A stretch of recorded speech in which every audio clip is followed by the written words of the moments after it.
Good afternoon, everyone.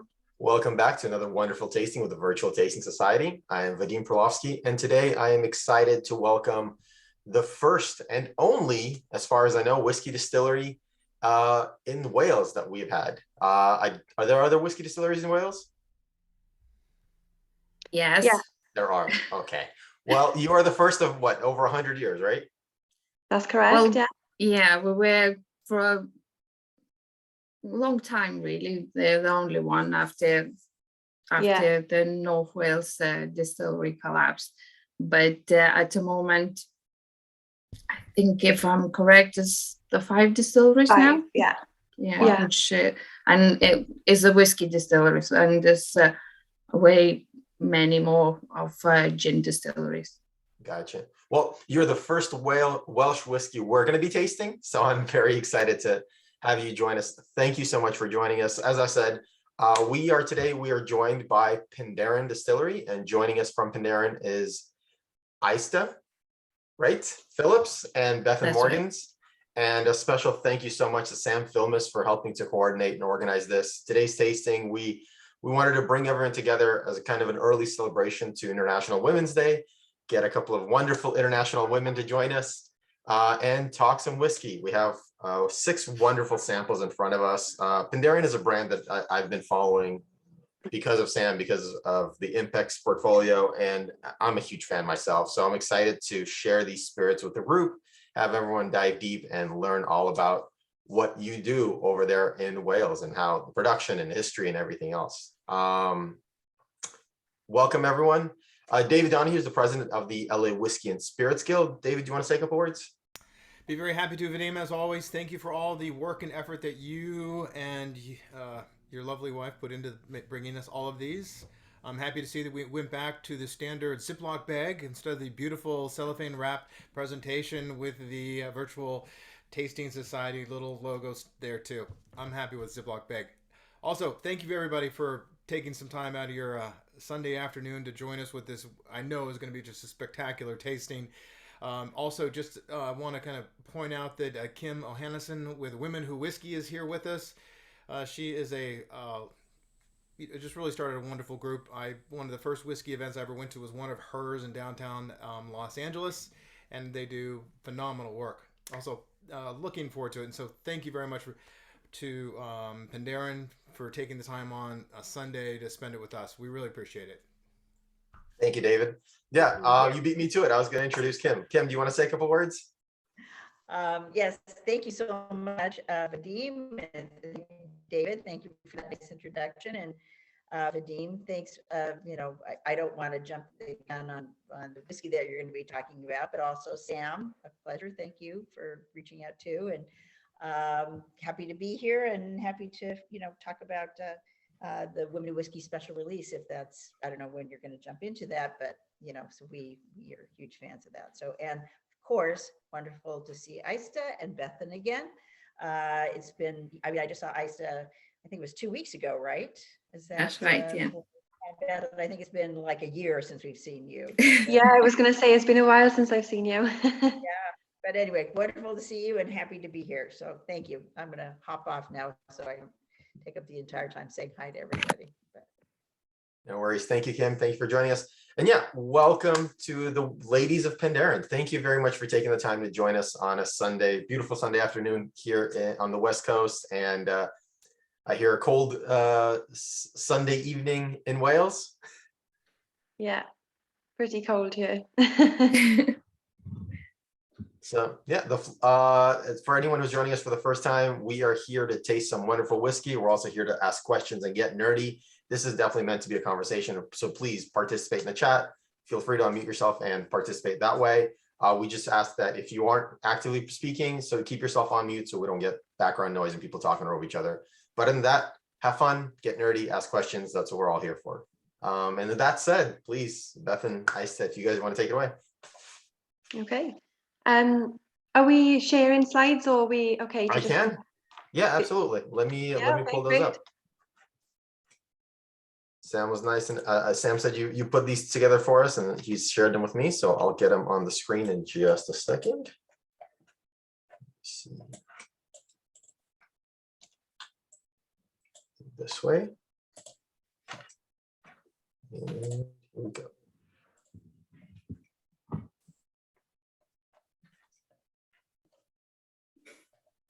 That's great. You can see thank you. them? Yeah, There we go. that's great. Okay, so hello and welcome everyone. Happy International Women's Day. Well, slightly early, but that's what we're all here today for. Obviously, I've been introduced already, but I'm Bethan and I'm one of the distillers at Penderyn. We're an all-female distilling team. We also have Aista Phillips on the call, and Aista's the general manager of blending and bulk processing, I believe. I think that's your title. I'm one of the distillers, so I've been overseeing the distilling and the mashing fermentation at Penderyn for pretty much the majority of the last 5 years. We recently opened a distillery in North Wales as well, which I commissioned early last year. And then I'll be responsible for commissioning and managing the distillery in Swansea. So that's what my role entails. We've also got Laura, who's part of the distilling team, and she's the general manager of all 3 distilleries that we'll have, which we're hoping to open Swansea next year. So by the end of next year, we should have 3 running distilleries. We initially started in 2000, and prior to that, distilling in Wales was pretty much a lost art, and we were the first distillery to open in Wales in over 100 years. So that's pretty much an overview of the history of the distillery. And how that came about was Alan, who was pretty much the brains behind the idea, was in the pub one day that he owned, and he sort of sat down, was drinking with friends, and he sort of came to the idea of, hang on, we can sit in a Welsh pub, drink Welsh beer and eat Welsh cheese, but we can't drink and finish the night off with a Welsh whiskey. So he just didn't think that that was right. So he obviously put a stop to that and then purchased a distillery. And yeah, that's when it all started back in 2000. So initially we were purchasing our wash from a local brewery called Brains Brewery. In 2014, we underwent an expansion, and that's when we added a mash tun, 6 fermenters and 2 other stills. And so we've obviously expanded over the years, as well as recently purchasing 2 more distilleries. So Penderyn are obviously growing, and we're exporting to a lot of countries now. I believe it's roughly 45 countries. Aista, please correct me if I'm wrong with anything. So yeah, we're doing quite well at the moment, and obviously managed to open our 2nd distillery during the pandemic. So that was a challenge we underwent last year. So you should have 6 samples, I believe, and Aista will go through the tasting notes with you later on. I think the lineup is on the next slide. So if we all get our samples ready in that order. So we've got the 2, the Legend and the Myth. So they are both at 43%. So we'll start off with those. And they are both from the Dragon range. We'll then have the Sherrywood, and are we doing peated after that, Aista, or is this the correct order? Well, it seems like it changed again, so we can Okay. repeat it to the end. Okay, that's fine. So we've got the Sherrywood and the peated, which is last, and they're both from the Gold range, and they're at 46%. And then we've got 2 6-year-old single casks, the Muscatel and then the Tawny Port, and they're both single cask special edition bottlings. So all of the whiskies are non-chill filtered, and we don't use any colours either. So everything's all natural. And Aista will take us through each of those towards the end of this presentation. Well, not to bore people about the loads of talking, we can start with the first tasting. So we can start with a Legend, and we can jump in talking about more about the stills. Great. Yeah. So if everyone has got the their first samples ready and can go through the tasting. Legend 41 is 41, 43 in America is Madeira finish, and what you're tasting is a special bottling for Woman Who Whiskey, which is celebrating their 10-year anniversary. And I said, Sam got the bottle, and as a whiskey is like I mentioned, it's a Madeira finish, and is created to be different from the Golden Range Madeira finish of 46. Is created to be more floral, lighter whiskey, which I can see straight away on the nose. That is a very gentle notes of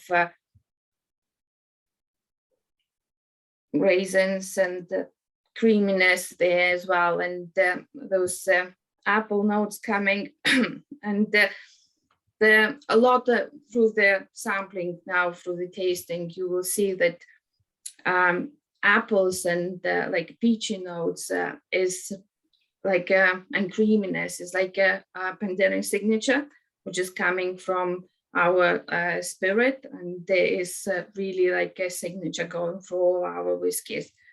And it's really gentle, and of course this maturation is starting in ex-bourbon barrels, and this maturing before we starting selecting some to transfer to Madeira casks, and that's where the finishing and is giving that light and gentle finish. And for some reason my bulb in the room gone, so I'm sitting in the dark. I don't know what happened, but it gone off. Bevan, can you carry on until I sort that things? Yeah, no problem. So whilst you're all enjoying the legend, we'll go through the distilling process, because as well as being unique for having an all-female distilling team, we've also got a unique distillation process as well. So when we decided to start operating back in 2000, we actually purchased a single pot still, and it's called a Faraday still. So it was designed by Dr. David Faraday, a descendant of Sir Michael Faraday. And the way that the still works is that there's a single pot with a steam coil inside, and the wash is heated up in the still. We've got a series of copper perforated plates. So in the first column, we've got 6 plates. Now, as the wash is boiling, some of the vapors will rise and hit each plate. Some vapors will naturally condense at that point, drop back into the pot and redistill. Now, other vapors will make their way through the plates and eventually make their way over the line arm and then into the bottom of a second column. Now, in the second column, there's 18 copper perforated plates. And again, the vapors will rise and make their way to the top of that column where our condenser is, hit the condenser, and then you'll get the spirit cascading its way through the plates, and we'll draw off the spirit at the 7th plate on the second column. Anything that collects at the bottom of the column is pumped back over into the first column, and then it's just redistilled. And this process goes on, and it takes roughly 12 hours to complete the distillation. So we essentially, by doing this, we're filtering the wash, and the wash is at 8% to start with, and then the spirit that we get off, we'll draw off anywhere from 89 to 92%. So that's also an industry high for a single malt whiskey as well. Anything that comes outside of the spirit draw, so whether that's before or after, and it's not within 89 to 92%, so it could be slightly higher, it could be slightly lower, that's then recycled as faints, and then it'll go in with the next distillation. So it'll just give, a bit of a boost to the wash when you're recycling the faints. The spirit that we get off of the still at 89 to 92 is really light and fruity, which is very surprising because you'd think some people think that it's quite harsh because it's so high in alcohol, but it's actually really pure. It's really light, fruity and delicate. You still get some creamy notes coming through in the new make spirit, as well as green apples and pears. So that's sort of the signature style for the Faraday new make spirit. You could, in 2014, when we underwent our expansion, we also added a replica of the original still that we were using since 2000. So we've now got 2 of these stills at Penderyn. In Llandudno, which is the distillery that we opened in North Wales, we've got one up there as well, but we're using peated malt up there, so that's something slightly different for us, and it allows us to experiment with the new make spirit. So this is just an idea of how it all works. So you've got the wash coming in, being heated by a steam coil. It'll then rise up, hit the plates, and then make its way over the line arm into the bottom of the second column, make its way up through the plates again, hit the condenser, and then naturally fall back down and being drawn off the 7th plate as spirit. Again, anything that's left over is just pumped back over into the pot and then redistilled. So we also added a pair of pot stills back in 2014, and this obviously is more what you're probably more familiar with the Scottish whisky is traditionally distilled in a 2-pot system. So it's the same idea. We did design our own stills just to sort of help get the characteristic that we wanted from the spirit. So they are slightly different to what you would see elsewhere. And again, it's heated up with a steam coil. But with this one, we've just got the natural reflux with the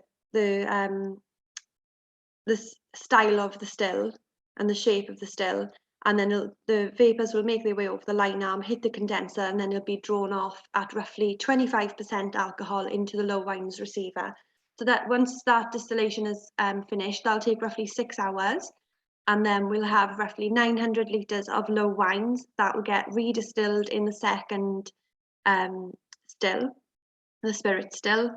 And again, heated up by steam coil, and then we'll draw that spirit off at roughly 73 to 75% alcohol. So it's significantly lower than the Faraday stills. And it's got a different characteristic. It's more traditional, heavier style of new make spirit, which will in turn give us a heavier whiskey as a finished product. You've got the oiliness there, the maltiness that comes through, a lot of cereal notes, and then you've got heavier fruits such as boiled fruits coming through on that new make spirit. So again, just a different style of spirit, which will help us then to experiment with different finishes and different style of whiskies when it becomes finished product. Bethany, we have one question from Sean. Yeah. Are you guys using the same angle on both the line arm of both stills, or do you have different angles on those arms for each one? But sorry, do you mean for the pot stills? Yes.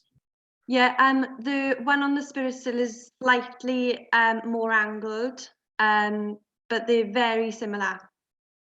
So the whiskey that we get off here is, I would say, slightly lighter than any whiskey you'd get in Scotland as well. So keep it in line with our existing new mixed spirit from the Faraday stills. It's still slightly lighter than what you would expect off a pot still.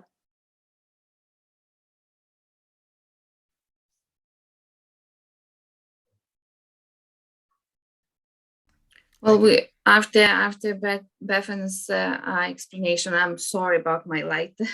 I don't know what's happening, but I gone in the dark. So we can jump in on the next whiskey, which is the Myth. It's the second whiskey in the Dragon range. It's again, Actually, sorry, I don't mean to interrupt. I was actually wondering if you could tell us how this collaboration, this pick that Women Who Whiskey did, how's it different from your standard release of Legend? Right. I think why no is this really is a general the legend is this separate batch made and dedicated there for the bottling.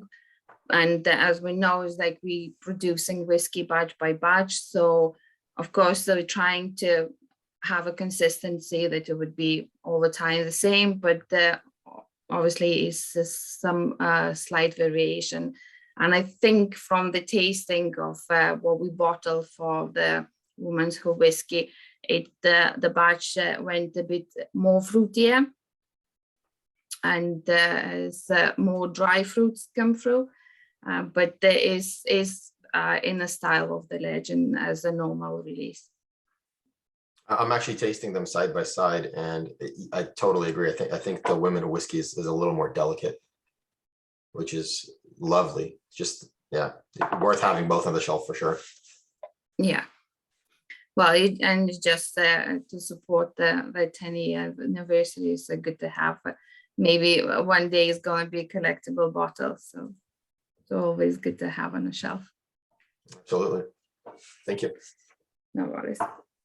So yeah, so next whiskey is Myth, Okay. and the Myth is really created by using STR casks. STR casks as again is another Dr. Swan's project and Dr. Swan's innovation really. Want to go back towards the Dr. Swan, that he's been a lot involved with Penderyn from very beginning, and it was really his supervising and his consultants and working together from the beginning to nosing every spirit there. It was his decision that we're gonna draw from that plate what we're drawing now after many samples, and it was his again idea that to have a whiskey Madeira finish where not many distilleries was doing Madeira finish. So he knew the Penderyn spirit style, and he knew that the Madeira is going to work very well. And yet again is a new casks, as he worked with many cooperages as well, and he worked with Portuguese cooperages and created those STR cask. STR cask is extra red wine rejuvenated cask. It's a scrape toasted and recharred. So with a Myth, we again maturing in ex-bourbon barrels, so it was starting all the maturation and transferring those STR casks to give us more tropical fruits, more caramel notes as well. And on your nose, you straight away, you can see again it's the fresh and the light whiskey, as it was a legend, but it's more tropical fruits coming through, and more sweetness of the toffee and caramel. And it's the same on the taste as well. It's those dry fruits and fresh fruits. And yet again, like Bethan mentioned, that the Penderyn signature, the apples, pears, peaches is again dominating there as well.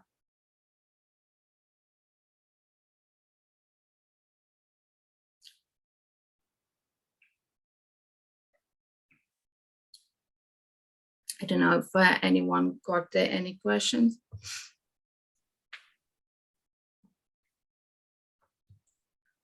What is your wood policy? Because you really are playing around with all types of finishing styles. This is, and I mean, every single one of them has that lovely delicateness going through them. But I love that, you know, you're not just sticking to one thing. You're playing with a full palette, you know, with full color, painting with all the colors of the rainbow, you know. Yeah, really is like well, we created our dragon range and golden range, and we kind of continuous creating those whiskies which we create and which is popular with people. But at the same time, as you can see with the single casks as well on the line, we got a lot of different type of wine finishes, tequila, rum, and so on. And really, that's why really I like this to experiment and to see which finish it will work nicely. And at the same time, we are trying to combine the, two finishes together. And I think you have a small batch I created with 4 different finishes. So it's yeah, it's really interesting and nice to see what is works together. And there's so many different type of wines, and it's really huge range of different cooperages, and which is offering for us. And it's a good to have good relationships with the companies which we're working in. It's like Buffalo Trace in US, or Jack Daniels, where all our whiskeys, well, the bigger percentage of our whiskeys is starting their maturation in it. And of course, Spain, Portugal, France, really good connections to get all the different type of casks. I also think adding to that, the Icons of Wales range allows you to be very experimental in your finishes and blend in different sort of cask types together. And then we also get to see then how, you know, customers react to that and how it's received. And pretty much all of the random ideas that Ice does come up with blending different cask types has really paid off. So, as you know, it's worth purchasing those unusual cask types for, you know, future. That's right. And because everyone wants something different and new. yeah, and as example is the latest, well, not latest, of course already we got there, but what you got in the States is Rhiannon, the Icon of Wales, is marrying between 2 finishes, is the Sherwood and the Grand Cru casks, which it was really very popular. And in 2 years we actually ran out of the casks, and we don't produce it anymore. Wow. Kate has a question, I think. Kate, go ahead. Yeah. So speaking of, you know, the casks that you're experimenting with, and then harking back to what you just told us about your Faraday still, I'm wondering if does Wales have any constraints that they put on you with, you know, the type of still you use, or the amount of alcohol that comes out, you know, that you barrel at, and all of that? Or do you have more freedom than, say, maybe Scotch whiskey and Irish whiskey to play? Yeah, so we come under the European regulations, so it's a lot more flexible, gives us a lot more freedom, like you said, to experiment with different still type, cask types. Yeah, but you know, it's easier for us to sort of experiment, like we just said, with different blends and different cask types and things like that. And it just, yeah, it's just more artsy then, because you're not constrained by the regulations, like, you know, the Scotch industry. I think it's great because I've had Penderyn before. Kim was the one who introduced me, and I love Penderyn. It's just it's so good. It's so different, but at the same time, it's still very much whiskey, you know. I mean, I just love it, and I think it's fun that you get to play as much as you do. Yeah, no, it's really gone in our favor. Yeah, that's right. And really, like, not to be strict with Scottish whiskey rules, we can experiment not just with the oak, but with other different type of wood as well. Oh, and are you playing with other types of wood? That's right. Yeah. wow. Yeah. We got the chestnut, and we got ash tree. Wow, that's amazing. Is there a minimum age that Wales requires? Yes, it's the same like a Scotch, is 3 years plus. Yeah, it just, I think younger, it wouldn't work anyway, because the whiskey is not going to be ready. It just because we are still in a pretty similar temperatures as Scotland, so the whiskey is not going to mature quicker than that. Okay, and I noticed that the most of your expressions, other than the single casks, don't have an age statement. When are you seeing your casks hit maturity?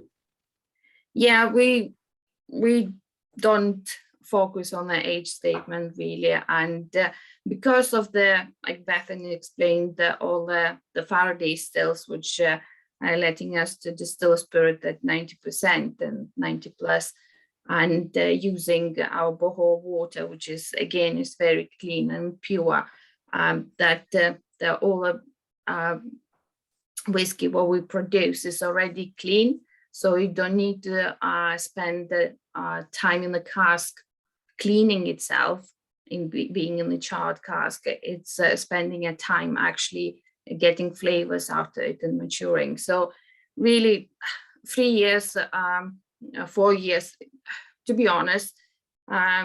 Usually if I'm transferring to a different finish, so it is 3 years and after is spending time in the finish.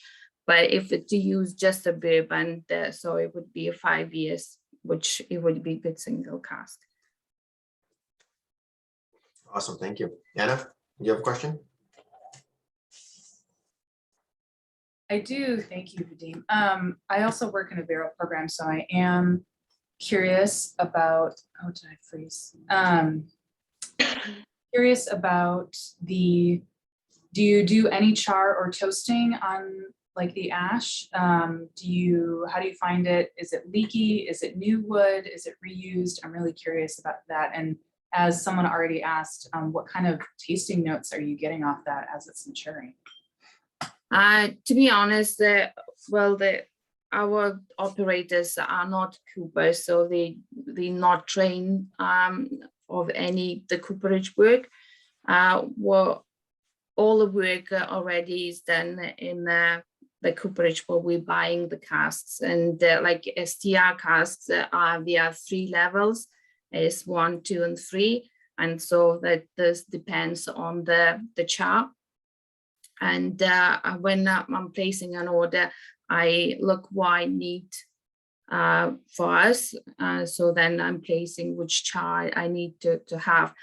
As for the different type of cask, as a virgin oak, not oak, or wood, I haven't, well, we got the chestnut, which is probably 6 years now. And we tasted, and it's totally different from the oak. It's more herbal, grassy. It's more like a lemongrass. They got that citrusy note as well. Where compared with the bourbon finish is more vanilla and sweet notes and bananas. It's really different. As an ash tree, is not aged, is not 3 years yet, so I haven't tasted yet, so I don't know. But yes, I'm looking forward to see how it will progress. As well, it was a plan to use a pear tree, but the coopers which they were been working on it, they of course they tested and they leaked a lot and it didn't work, so they took it out from the program. But we filled ash tree, and so far is holding the whiskey in. Did you do any sort of, chemical analysis to see, because we know, in oak, there's the hemicellulose and lignin and like all those things that contribute to flavor. So I'm curious if there was what you noticed in a difference in chestnut. Sorry, everybody, going totally off into the weeds here. I haven't analyzed, no. Really, like what I'm working is by the nose and then taste. So when is already product that what we bottled, we sending to analyze to see what the chemicals in there. But so far we got just the 1 cask, and it's still full of whiskey, is still maturing, and we'll see if we're gonna bottle as it is, or maybe I'll experimental and put in a different finish, so to combine. And you said you don't taste until at least 3 years in the cask? Yes, because well, at the beginning when I started working in Penderyn, then I was 10 years now when I've been in Penderyn. I didn't know much about the whiskey, and I was working together and learning with Dr. Swan, and so going through the sample with him, I did sampled, not matured, so that just for me to know what is ready whiskey and what is not.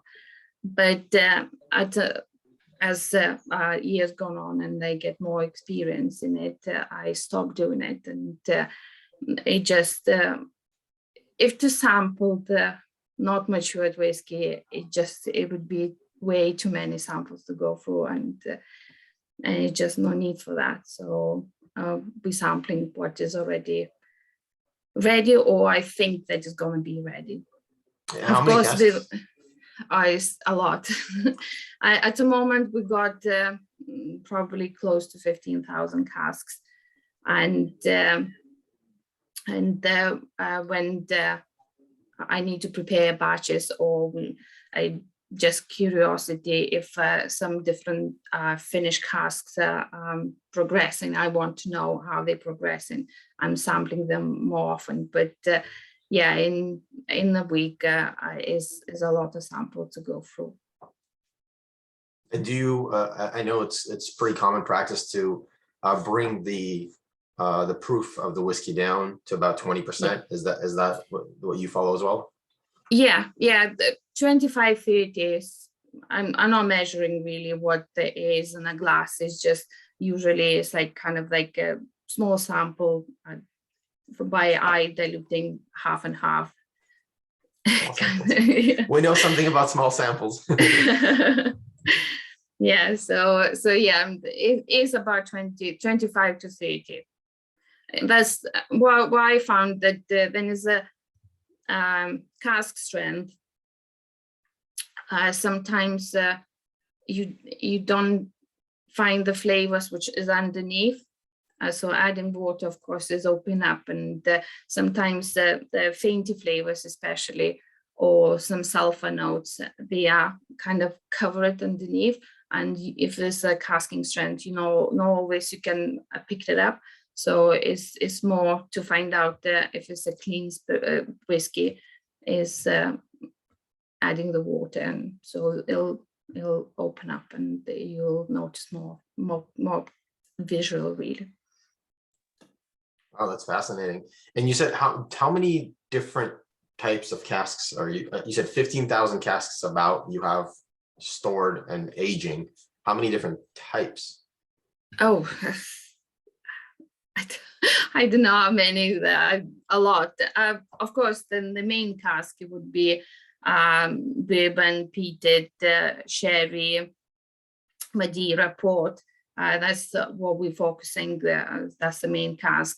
But yeah, after is going different type of Madeiras, different type of sherries, brandies, cognac,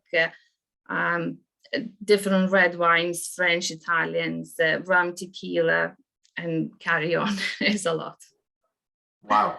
And are you doing more like these different kind of out of the box thinking casks? Are you doing like one cask of each? Because you mentioned, I think you said you only have one ash cask or one. Yeah, the ash, it was that just the cooperage yet again. We're working and we're getting STR cask.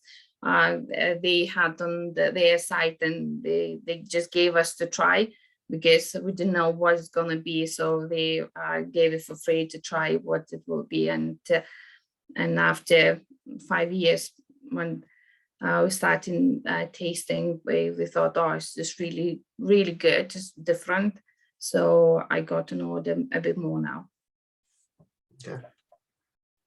Thank you. Yeah, but when like ash tree as well, I got just the 3 casks, because buying cask, they're not cheap. they are expensive. So really it's like you don't want to buy a lot for experiment that then after it's not going to work, you know. So you're getting few of them to see how is the whiskey. You need to have a patient and you need to wait and wait and wait. Like Grand Cru casks as well.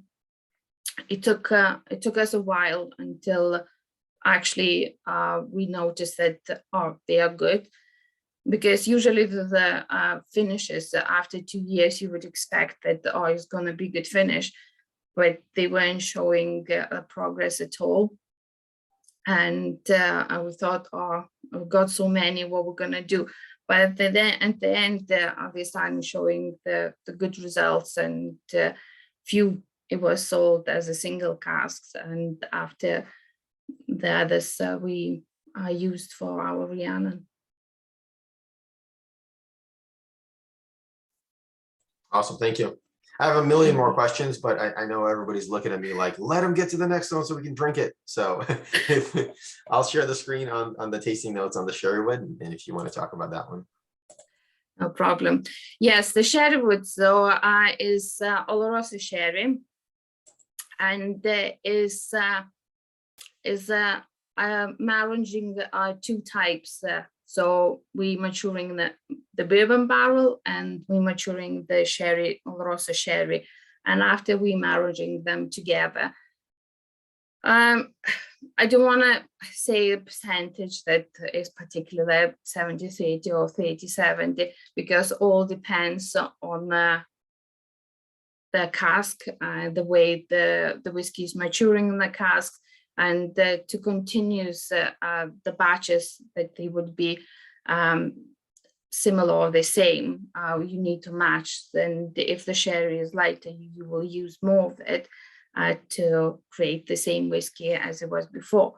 So it's a two cask married together, and is our golden range. So it's bottled at 46%, and is more richer whiskey compared with the Dragon range, which you had before. So it's a dry finish, and they come in more hazelnuts, dark fruits, and sultanas. And yet again, you will find that those green apples and some peach notes or slight apricot as well. And that's where, again, I'm repeating myself, it's like a Penderyn signature going through.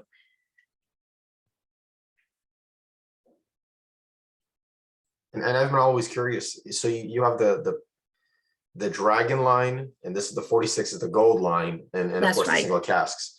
Yeah. Is it the same whiskey, just bottled a little bit higher ABV, or are they different? Because I know you have like a Madeira, I think the legend is Madeira Finish as well. And so is the gold line Madeira.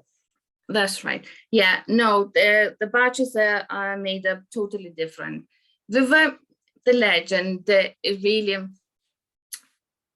at the beginning we had just a 46%, and that's how the Penderyn started. But the French market wanted the lighter whiskey, so they wanted the 41, and that's where we started making for them. But it was really similar as Madeira 46. But going forward, when we created the legend, we separating those two batches. So creating the legend, really looking for the light Madeira finish, light to medium, and to create more that floral notes, where Madeira 46, I'm picking up through the nosing and tasting the cask, where is a rich Madeira. And as well in the Madeira 46 is a few casks of STR that to give that a big body and richer notes on it. So it's the same with Myth and Rich Oak. It's STR casks, but it's two different batches and created totally different. And the main thing is to create the 46 as a rich whiskey, more body, where the Dragon Rage is a light whiskey, easy to drink.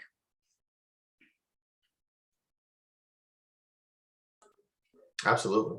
And I remember the first time I tried it, I tried the 43 side by side with the 46. And I remember the mouthfeel just blew me away, that the 3 extra percent just coated your mouth and made it a lot more silky. But then I tried the Legend, and I was, it's so good.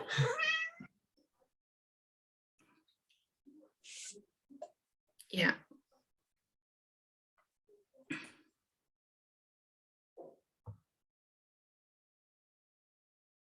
Go ahead, Kim.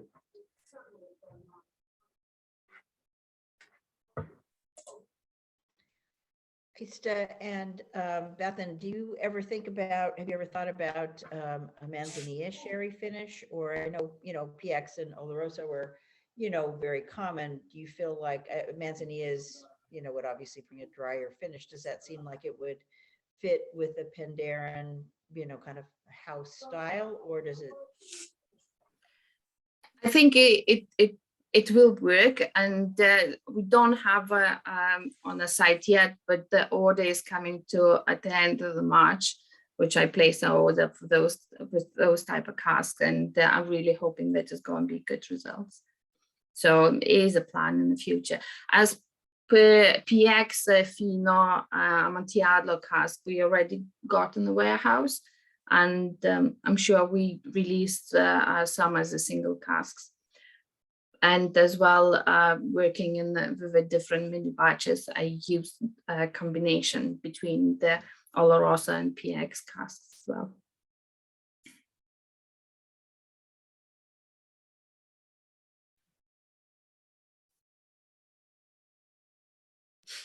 Another question just about the production side of things.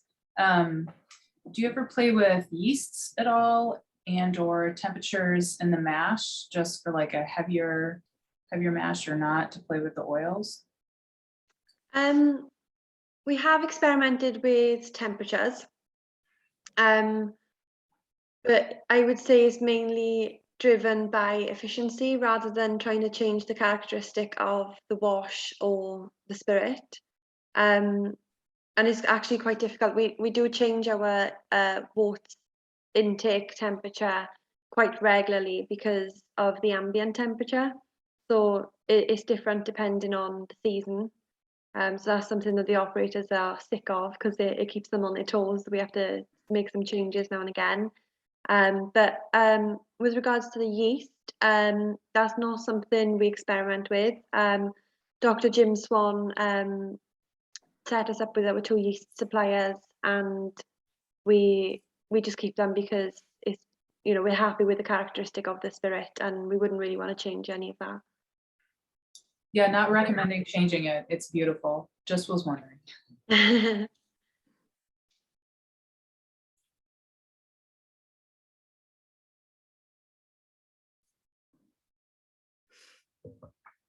Any other questions? So aside from the finishes, what would you say is like a characteristic that flows from straight off the still into the aged whiskeys? Like I would love to taste some of your whitewash or white dog or unaged spirit. Like how does that translate? For me, I would say that the green apples that you tend to get in most of the finishes is that characteristic of the spirit. The way the distillation works is that it strips out a lot of the undesirable compounds from the spirit and the wash. So you're left with a really clean base to work with. So the casks essentially have less work to do in terms of cleaning the whiskey. They don't necessarily need to do that much with cleaning. So they're purely working on just adding flavors into the whiskey. So it's a nice neutral base to work with. But I would say that the green apples and some of the pears definitely come from the new make, and they're still there with most of our finished products as well.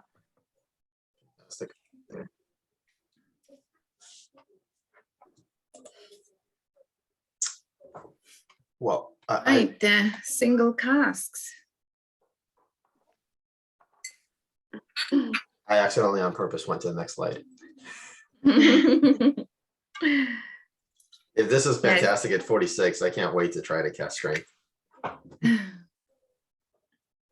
Yeah, so this one again is sat in the maturation in the ex-bourbon barrels, and after we transfer it into muscatel Portuguese wine casks, and really those casks, it was again offered by our friends, the cooperage in Portugal, as they were doing some experiments with the cask as seasoning the fresh wine cask with muscatel wine, and after they had some toasted casks where they seasoned the wine. This one is it was the fresh wine cask, and it really, what I like about it is that it's got that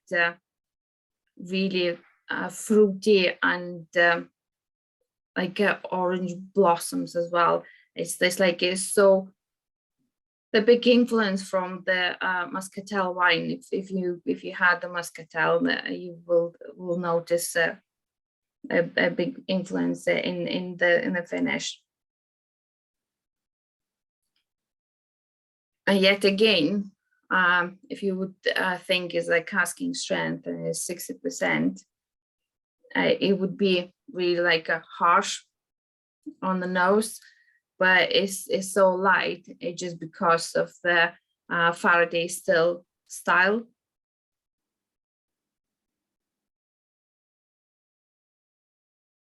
Saying that, I'm lying to yourself. Actually, this one is spirit use, not the Faraday still. And then I don't know, it's probably first for the US will be is a spirit that actually is being distilled in pot stills, which is not many, but is being released for sales, because we started distilling late 2014, so it's not many casks that it would be ready, because as a heavier whiskey is taking longer time to mature. But this one is 6 years old, and is actually spirit is distilled in pot stills. So you see straight away is a heavier style compared to the Faraday still, but yet again, because it is designed for the Penderyn to create that light fruity style, is really have a Penderyn signature as being fruity and floral.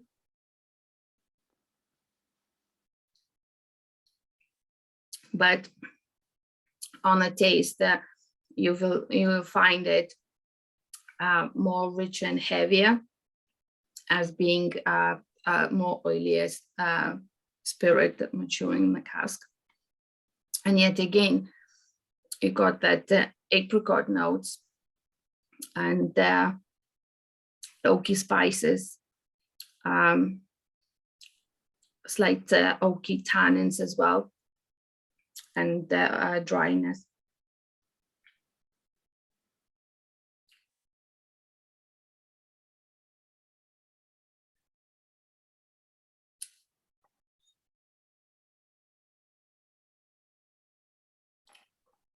It's been some times when I tasted that cask as a reminder for myself. How much of each cask do you leave? Do you have like a library that you keep samples?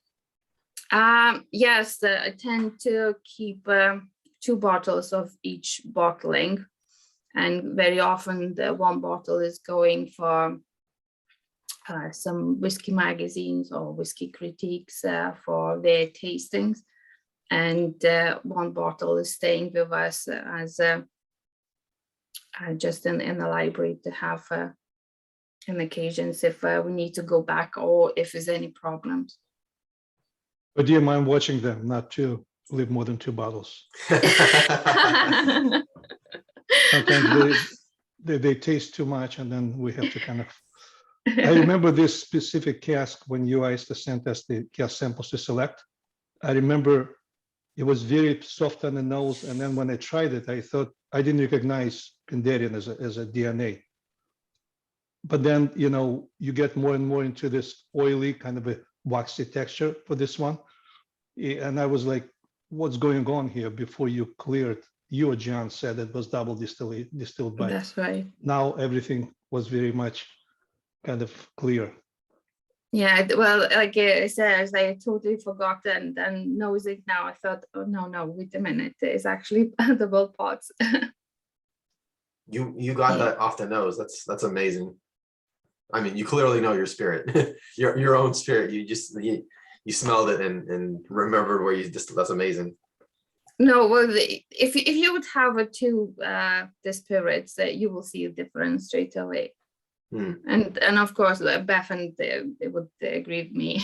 When you work day in day with it, you will notice straight away.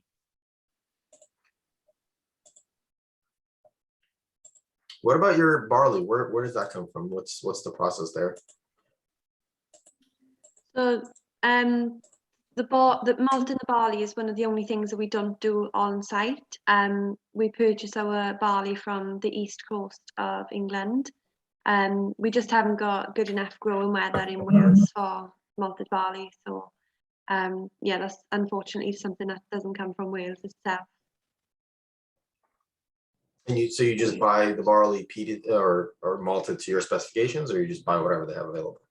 They do it to our specification, and they'll malt it for us as well. So the only thing we'll do on site is receive the delivery, and then we'll mill it ourselves on site then. So everything from the milling through to mashing, fermentation, distillation is all done at the distillery. And then as soon as the new mixed spirit is put into IBCs, we then ship those containers then down to Eyster in the warehouse. So we got 2 separate sites then where the bulk processing is done.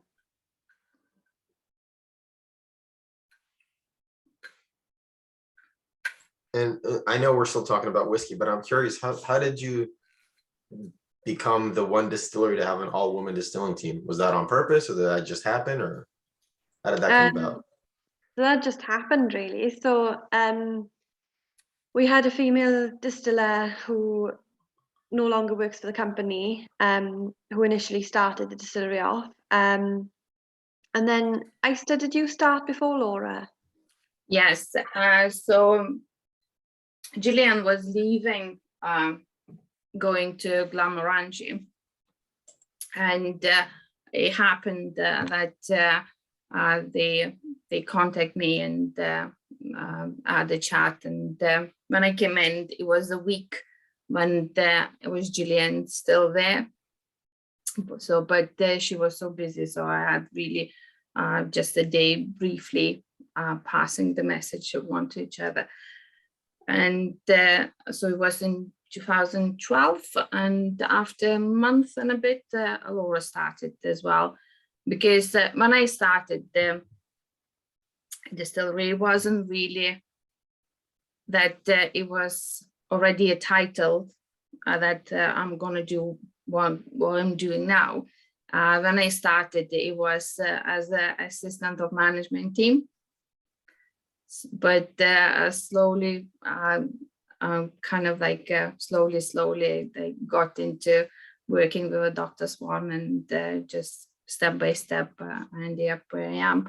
But Laura really, it was an advert for the place, and it wasn't specific for a distiller. It was, I think, a technical team, and she came for interview, and she started working. But it was probably a month and a bit difference when, so particularly we started together, and we both started training with Dr. Swan, and it was when we 2014, then we put the second Faraday in, and after double pots, when it needed to focus more on the work in the warehouse and more on the work in the distillery. So that's where we kind of, from working together and doing the same thing, we separating and focusing in the particular parts of it. And 5 years ago, Bethan joined us, and it was a few candidates, the males, and it just with tasting and interviews, Bethan was better than others, and it wasn't really focusing that it's like all female. It just Yeah, happened. just by chance, really, wasn't it? That's it, yeah.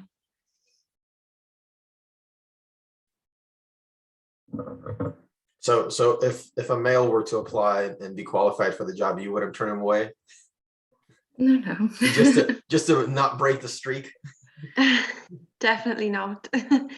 Just you, Vadim. I've already offered to change my name to start with a J on a past recording. I'm sure we can figure something out. No, it really is like, I think with the third distillery coming on board in the towards the end of the year, or maybe quicker, really the amount of spirit is going to be coming to warehouses is going to be a lot. So I need the help. So if Vadim wants to be my apprentice, more than welcome. Be careful what you wish for. I might just take you up on that. Well, you crack on. Well, of course, you'll go through the tasting and nosing. So we'll see if you're going to pass the test.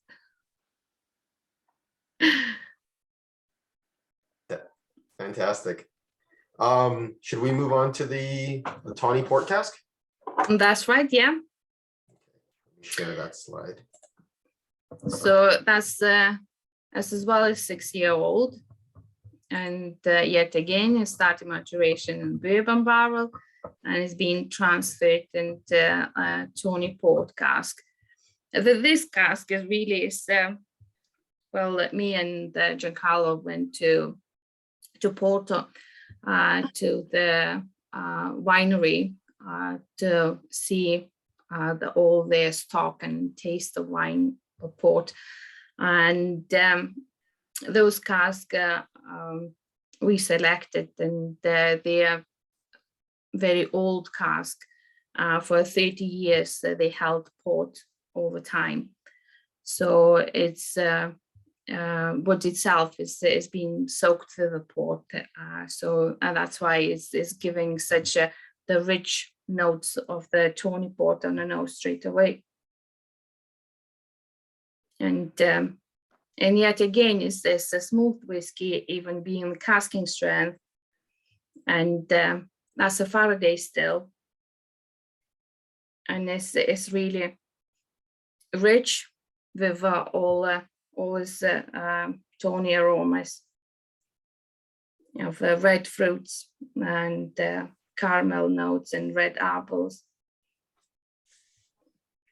I found that I really had to cleanse my palate between these two, because the tawny just takes a really different turn from the muscatel. What are you seeing as far as Angel share, and how is your ABV going as you age? Angel share really is similar, like in Scotland, is 3%, because of the temperature being similar. So yet again, in the 3 years maturation is probably dropping about 2%, because we cask at 63.5 or 63.4, and usually after 3-4 years is ABV is about 61, 60.5. But in this case is 50 50 something incorrectly. It's 59.59, 59. Yeah. which So I thought was it's- very on the dot. Well, we got very good equipment, very expensive, called Anton Par, where we can measure IBV. And there's got the 2 decimal. So that's why they came up like that. But yeah, this close to 60%. So really, this single cask, it was 2-year maturation in bourbon, and after it transferred it into Tawny Port casks. So that's why it's still a high ABV, and it spent longer time in a Tawny cask than in a bourbon. So that's, again, you could see the big influence on the port, and as well the light tannins of the wood. It's really lovely. I do like this one. I gotta say, I'm more of a bourbon guy than a single malt guy, but European single malts in particular, really good ones, I find evoke for me more of a feeling than taste, and this keeps that dessert tawny port note so well that I really wish, instead of being daytime, I wish it was nighttime. I wish I was by a fire. I wish I had just eaten a big meal With a cigar. warm. Like, yeah, I mean, it's so like pleasant and relaxing, and just makes me want to just sit back, sheltered from the cold outside and do it. It's really doing a lovely thing that good European single malts do for me. So I've enjoyed all of the expressions so far, but this one really hits a really nice note for me. Really like how there's this like almost savory quality kind of beneath the fruit. There's the pepper in there, but there's also like some deeper, richer, darker, not as sweet hidden beneath it. And I really like how complex that is as it comes through. Yeah. I feel like this would go really well with some really dark chocolates too. Some coat, like I have one that's this ridiculous 90% cacao, and I think this would actually work with it. It's the only thing that I could, really drink with or have with that level of chocolate. It's just this good, and the cherries are so on point in the finish there. It's amazing. I did have a question too about like the port piece to it. One of my local stores has the 12-year-old portwood. So could you talk a little bit about the different types of port, the tawny port versus, like, I know another Impex brand refers to ruby port, and then this is the tawny port. So you could talk a little bit about the different port styles and how those influences are, and what the decision making is in terms of using which type of port. Yeah, the ruby port tend to be, well, the cask which we have in a ruby port is tend to be mainly seasoned, and they're seasoned from 6 months to a year.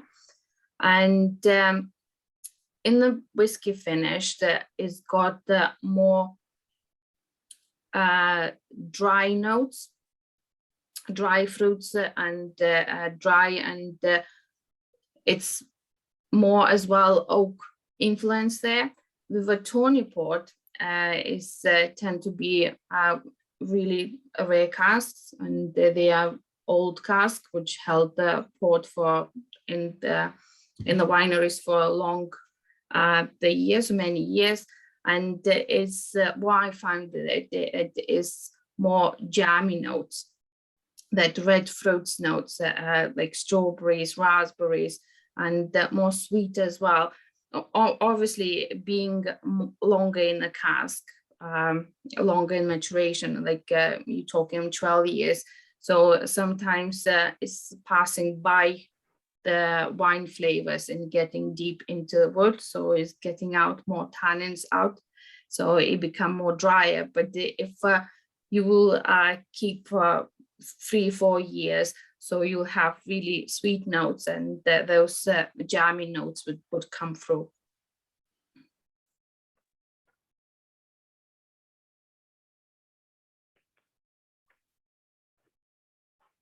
Yeah, we love Ruby or Tawny Port finished Penderyn single casks. As you know, we probably have 2 or 3 already brought in. That's, sorry, the 12-year-old. Mm. And this is X Ruby, and then we got a 10-year-old, another X Ruby. Not sure if you see it. I'm sorry if it's not clear. And then we got the 12-year-old. What I like about all this, Aista puts her own signature, and they put the percentage by hand. But this 6-year-old that we're all tasting now, it was the youngest one, and it showed all the freshness and all this stuff. And now I see that, Aista, you saying that it's been in the port pipe longer. That makes a Then huge in the difference for a bourbon. younger Yeah. whiskey. Yeah. Yeah. So it was 2 years in bourbon and then 4 years in tawny. That's right. Yeah. I'm really surprised that, because I think of tawny as hazelnut kind of flavors, and ruby is more red berries and things like that. So I'm surprised that I'm not tasting more hazelnut, and that I'm tasting more red berries. And like I said, I would have expected that from the ruby. Mm. Is it just the interplay of the base whiskey, you think? It's probably yes, but yeah, well, I would say opposite ways. Is like for me, ruby port is more of those dry fruits, plums, and some nutty notes and chocolate notes, where tawny port is more of the berries, raspberries, strawberries, and like a sweeter notes. But I think it's difficult to pinpoint that the whiskey is going to be exactly the same. It's very much depends on the cask, and as well, if it would be fully maturation, it would be again different notes and different color. So the influence of the bourbon as well is 2 years or 3 years or 4 years spending that make a difference as well. So it's variation.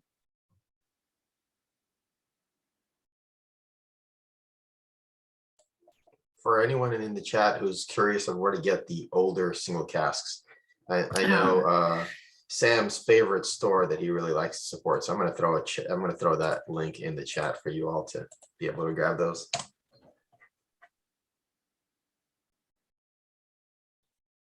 All stores that bring my Penderyn in are my favorite stores, Vadim. But yeah, this one is closer to where I live. Thank you. Yeah, my pleasure. And I know your group is sophisticated enough, maybe not to care about the, ratings and what whiskey reviewers say, but this kudos to Aista and the whole team.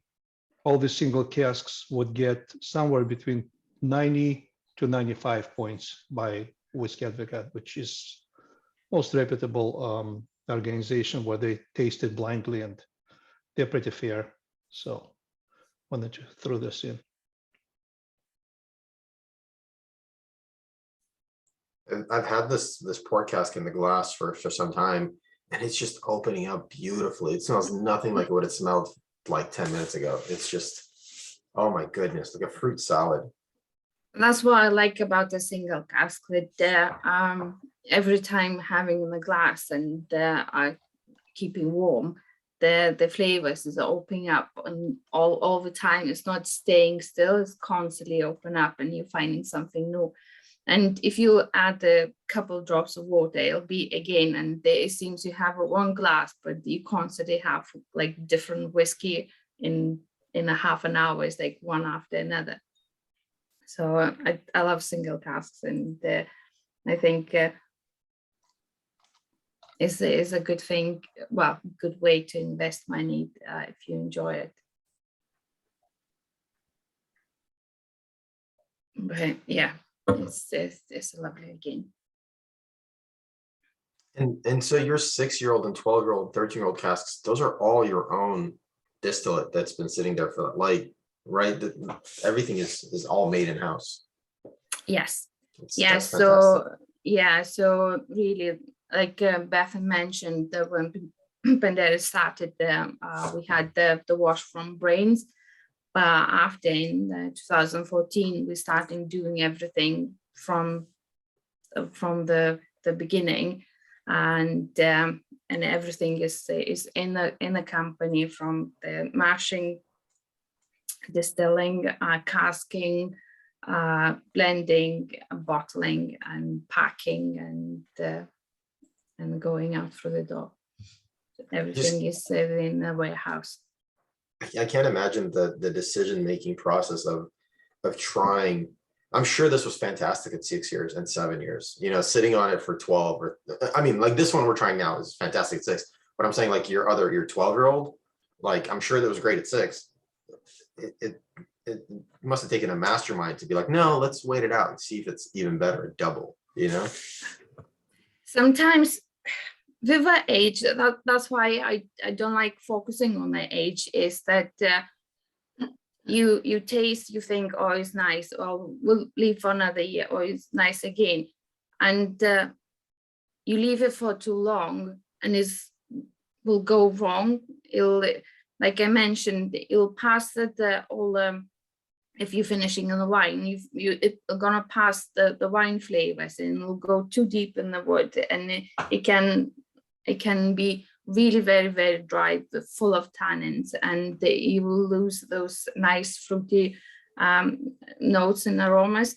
So over time, you need to be really good, to have good judgment, really, what is gonna go, how it's gonna go far. Because if it's ready, it's ready. You don't need to keep for the sake to have a year on it. Makes sense. Absolutely. So have you had any experiments that have been over oaked, over aged in another cask, or like something where you're like, oh, we need to figure out how to use this in a way that covers up that this went too far or it didn't work? Yeah, well, the one experiment is not an experiment, but is really well, it was offered, is a Grand Cru cask. We thought that it's really going to be great, and it was going for a long time. Yes, we had the few as a single cask, but as on its own, it was so dry that it really is like it wasn't pleasant drinking, and that's why it was the good thing to combine them two together and to create the Rhiannon. But yes, we got in, well, every year we're keeping key bags, as we call, for all the stock. And Bethan will be agree with me that we tasted some casks from the very beginning, from year 2000. And you could see that, as for me, it's gone too far. It needed to be bottled quicker than that. But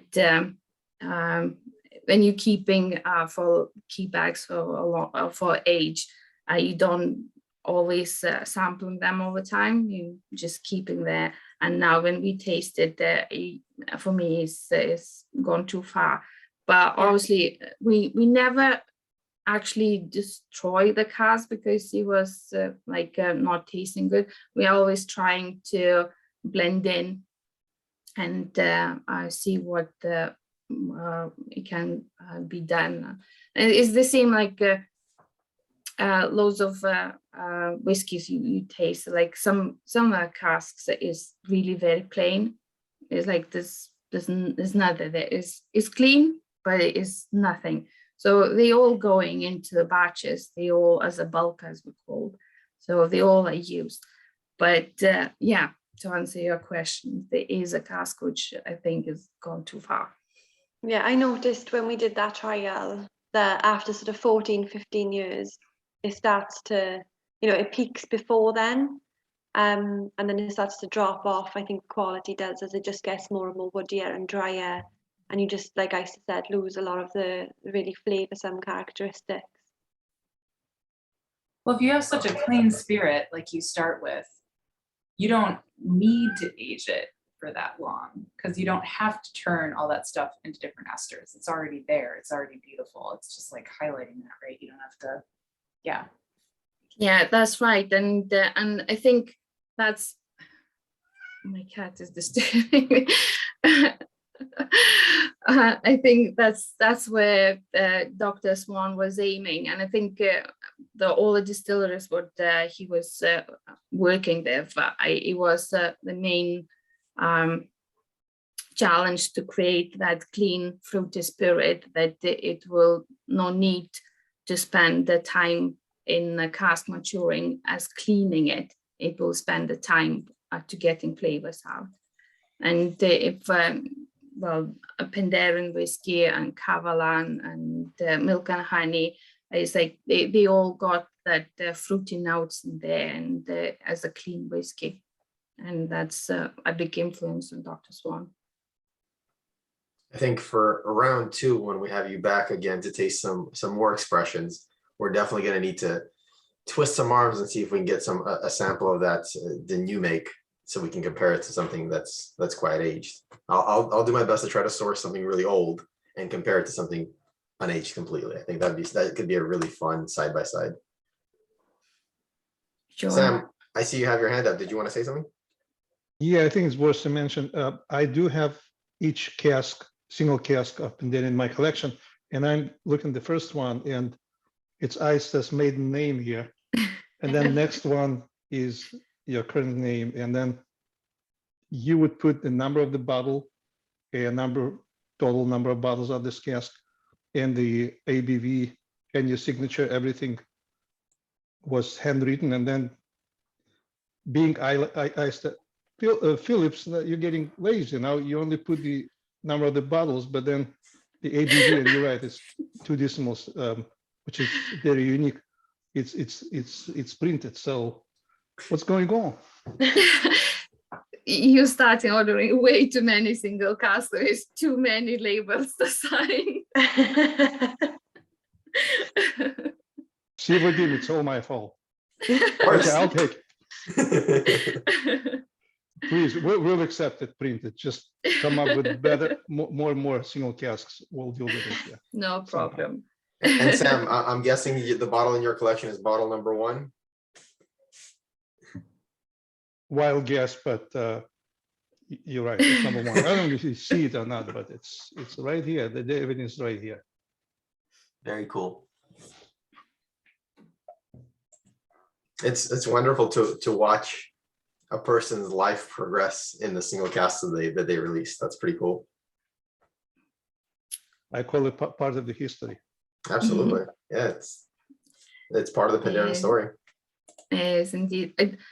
I wonder what is the title put there? Is it just distiller or distiller and blender? Because my title has been changing through the 10 years.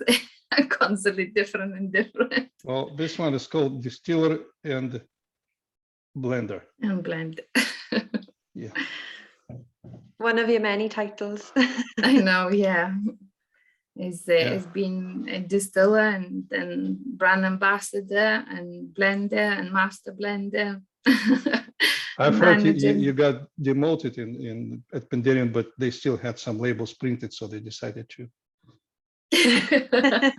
keep the title. Yeah.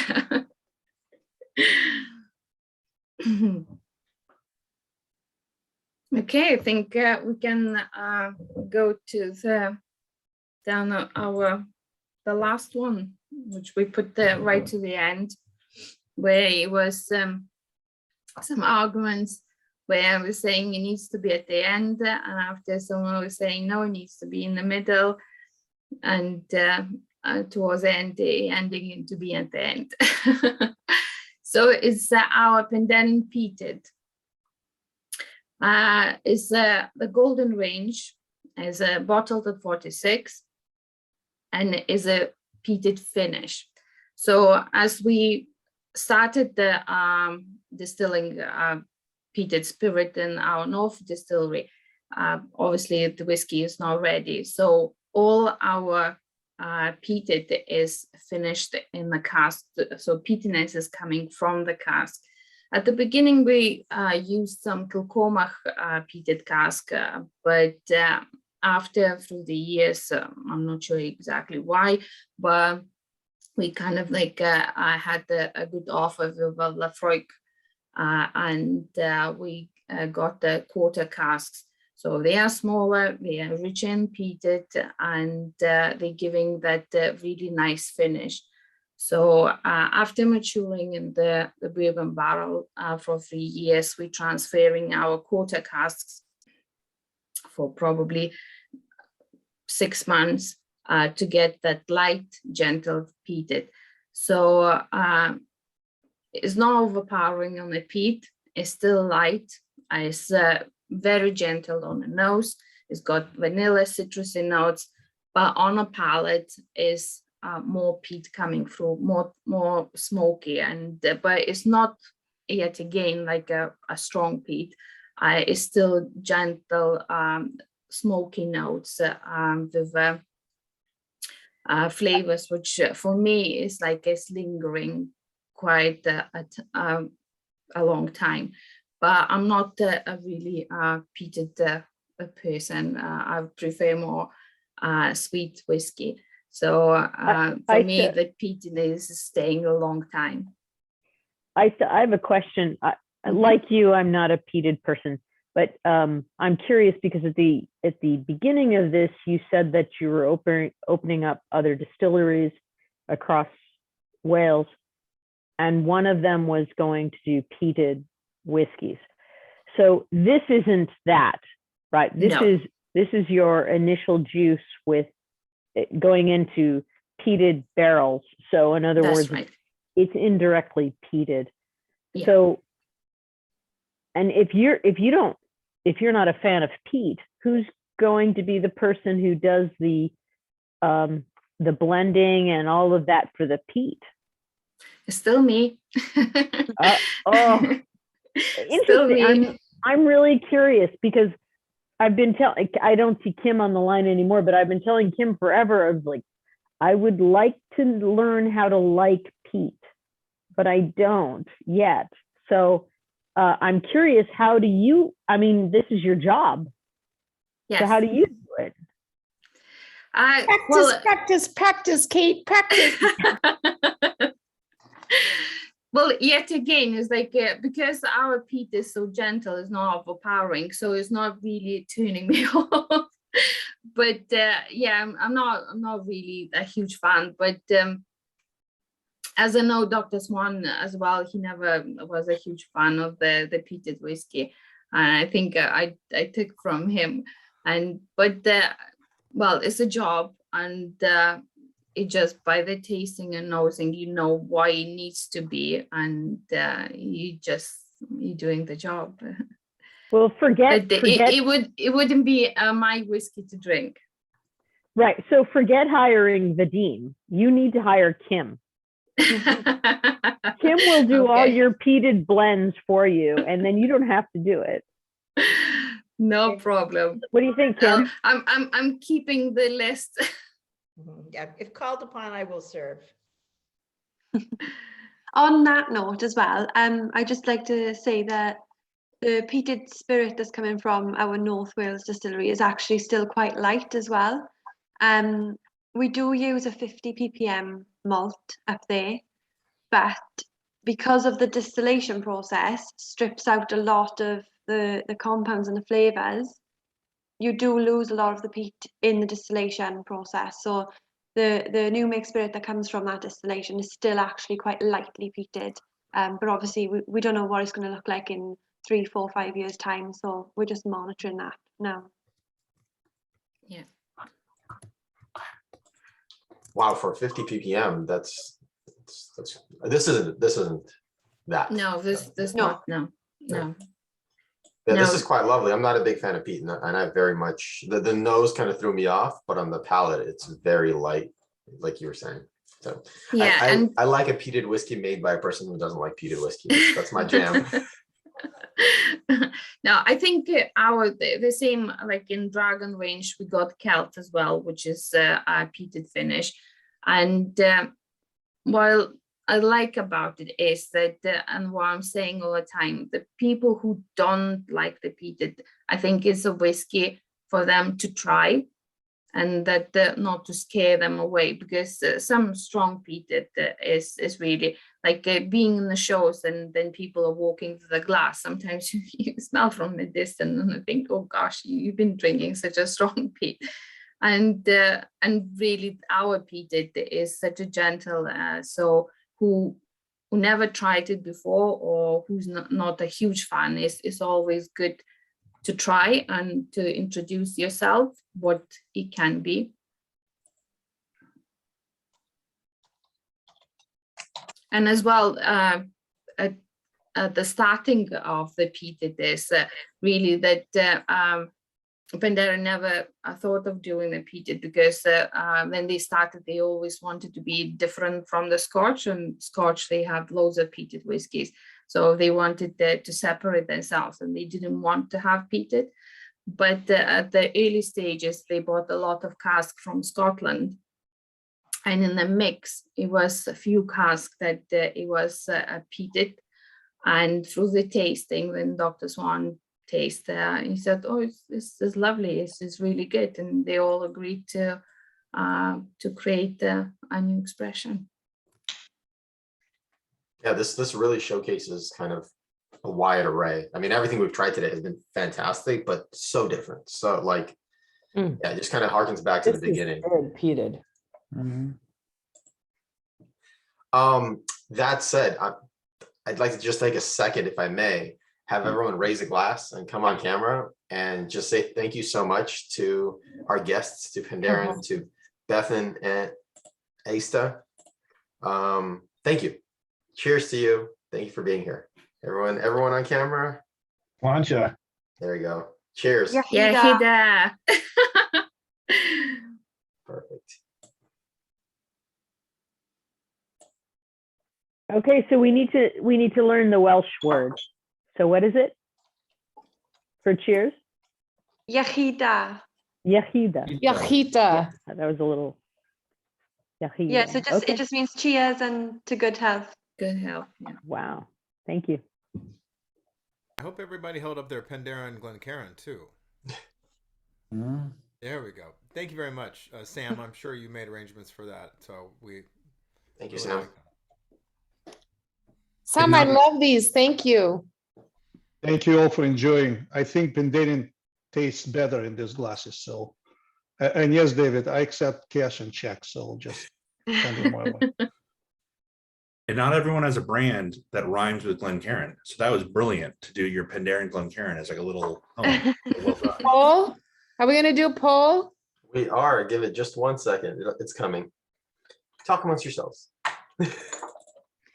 So lovely, Pete. I'm kind of wondering, are we done? Are we still Recording? Yes. mm. Sorry, Lisa. The one thing He'll put me on timeout. He'll put me in timeout. She's on timeout. Aista and Bethan, in the beginning with the Dragon series, I kept looking at the dragon itself against the gray background on the box. And the first thing I was thinking is like, where's a hat that I could wear that has that image on it? Or a t-shirt, or even better, you know, a zip-up sweatshirt or a pullover sweatshirt. Merchandise, because I think the whiskey branding is something that I don't think there's enough of, because I spend money on those kinds of things, not that and whiskey. But I just love the dragon image. I think for a long time, Penderyn didn't want to focus on the dragon. And just after they decided that they'll create a dragon, our logo really for Penderyn and what we're focusing is the golden seam. So as is Welsh gold. The Penderyn is part of the Welsh flag, right? That's where the dragon comes from. Yeah, and I think like Aista said, we didn't really concentrate on branding, using that as a part of our branding at first. But I think that's what was wanted and was appreciated by our overseas customers.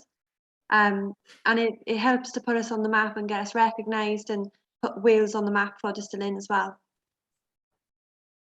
Well, and I would agree with David to say that, you know, I'm sure there's a lot of people here that would definitely buy in on different merchandise, hats, t-shirts, sweatshirts. Definitely love what you guys are doing, and love the logo too. So even with the gold seal. I'd just like to say Merchandise. thank you to everyone. I've looked through some of the messages that have come through in the chat, and the feedback has been really incredible, and it's really nice to hear such nice feedback with regards to the product. Well, Bethan, most of the people on this group, and to you, and I think that Sam already knows this, Vadim has helped curate over 130 virtual tastings. 130. So we've tasted, and I've been on 120 of them, and a lot of people here have too. So to be able to have the comments and the accolades is, you know, we don't usually give them so easily. They are not given easily. And that they definitely are earned, because we do appreciate the work and the effort that you put into these expressions. So you guys are doing a great job. Thank you very much. Thank you. I think that was David's really nice way of saying we're pretty honest. Brutally so. Yeah. Sometimes if we're not commenting, that's usually the comment itself. Right. Yeah. There's been some very quiet days. Finally see the kitty. What is your cat's name? It's Luna. She's been going around the legs non-stop. Well, Anna has her cat on her lap. And Vadim, where's yours? He's in the other room. Well, I think everyone has voted. Have you both voted for your favorite expression of the night? Yeah. I'm not sure. Click vote in the poll. I'll close it out, and then we're gonna have some fun with that. Hey, can I say before Kim drifts away here, I just want to say thank you, Kim, for introducing me to Penderyn, because I don't know that I would have joined this tasting at 2:00 on a Sunday had I not already been aware of Penderyn. So thank you. Oh, my pleasure, obviously. I'm such a huge fan of Penderyn, and it's always wonderful to spend any time with the Penderyn ladies. And thank you. I know it's really late for you, so always so much appreciated. I do have to drift away, though. So, it was great seeing you, Kim. Thank you for joining us. Nice to see you, Kim. Yeah. Yeah, this was definitely a lovely brunch with some really fantastic people and some really great whiskey. And I'm super proud to say, I mean, I don't even have to say it, but look at the breakdown of today's guests, right? And this is kind of how our group always is, with lovely women joining us, and whiskey's a place for everyone. We're all here to share good whiskey. Everyone has voted in the poll. It is now closed. Aista and Bethan, do you want to guess what the #1 pick of tonight was? I'm gonna guess the Tony Port. I wanted to say one of the single casks. All right, the results are in. By a landslide, Tawny Port it is. Well done. Yeah, the chat went a bit wild when everyone was tasting that one. Oh man, the finished with such raisins, it was fantastic. I enjoyed every sip of that. That was really good. Yeah, this was amazing. Thank you. Yeah, let me just say, one of the biggest struggles in my marriage is that because of Vadim, I now have what we call floor bottles. That is, bottles that have overflowed and are on the floor. And I was late to the tasting because I picked up 2 other bottles, and I had a little bit of the Tawny Port left. My wife was like, "You got to taste this." She tasted it. She's like, "Ooh, you should get that bottle." I was like, "What?" Like, yeah, I would like to have that after we eat. No, we don't have anything like that. So, despite the fact that she always tells me I have too many bottles, that I bought 2 more bottles before this tasting that she refused to put away because she said, "I don't know where this goes because we have no room for these." She still said, "Go buy a bottle." So that is a test. My entire household. Raise your hand. That Tawny was really, really good. Okay, same. Same. I love your choice of words. That was well eloquated. Same. Thank you, Jordan. Thank you. And yes, I call them Flories. I call them Flories. Flories. Yeah, this has been absolutely lovely. Thank you so much. Any other questions? Jordan always asks passion and history and what got you into it. You want to go ahead and do that? I want to step on your toes. That's a great question that I want to hear. Or not. I already asked it, right? So I have to say I have a lot more questions, but I also know that it's going on midnight there. So I'm not going to ask them, but this just means we have to have another tasting, Vadim. It would be my pleasure to set it up. Well, you know what? That's a very good point. I didn't realize that we were pushing late and you probably have to run a distillery tomorrow. So we want to thank you both for showing up and spending this evening with us. Thank you so much. This has been an absolute honor and a pleasure. And by no means am I kicking anybody out, but I will hit end of the recording and say thank you and give people the option to bow out if they need to. So thank you both so much. Oh, last question. How do you pronounce Penderyn?